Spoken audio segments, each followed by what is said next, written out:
Dale here from Wheels Through Time. Just had a really fun group of folks here from New Jersey help me take the Elk motorcycle down from its regular position with the one-of-a-kind bikes, and truly the Elk is a one-of-a-kind motorcycle. You know, I got this bike from a good friend of mine in the club, Dave Leitner, and after a couple years of research, it became very obvious that the Elk motorcycle is actually a Flanders motorcycle with a very interesting story. The Flanders company started in 1911 in Pontiac, Michigan, building single-cylinder motorcycles. They eventually developed a twin, however, did not produce that bike.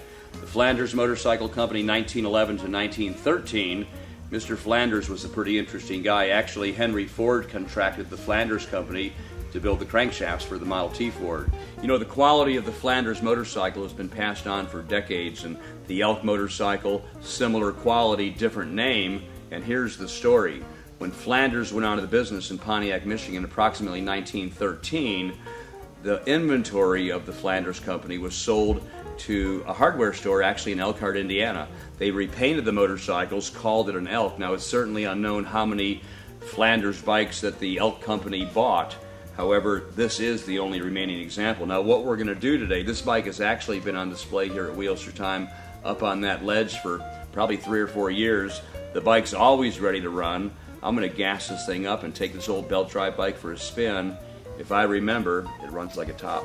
You know, we always find volunteers here at Wheels Through Time to help out. This is Joyce from Nebraska, and she's volunteered to help me get this old Flanders running. We're going to pour some gas in this thing, and then you're going to start it and drive it. Just kidding. I'll be riding this thing in no time. You ready to go? Ready to go. Here we go. Little bit of gas.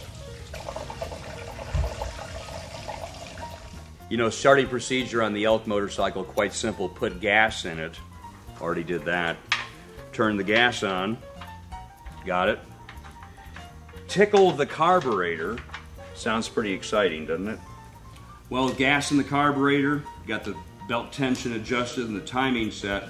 This thing ought to fire right up.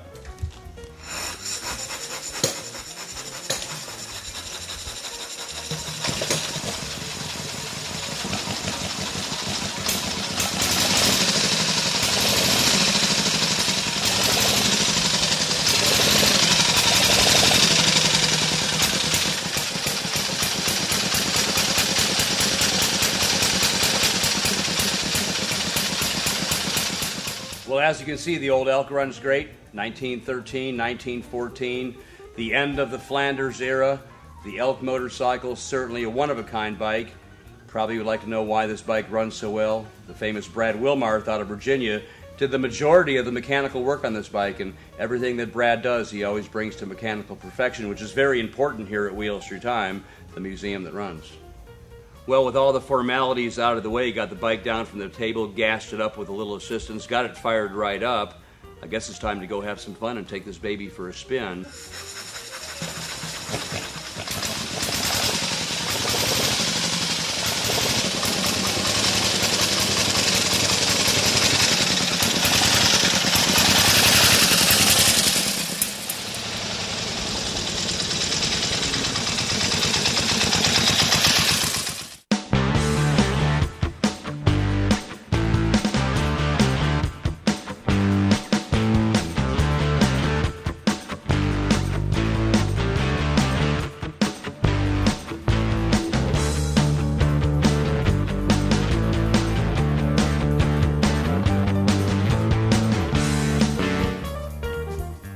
You know, you can have more fun riding these old motorcycles than I can actually share, you know, riding a bike that's nearly 100 years old in original condition with a tremendous amount of history is really a once-in-a-lifetime opportunity.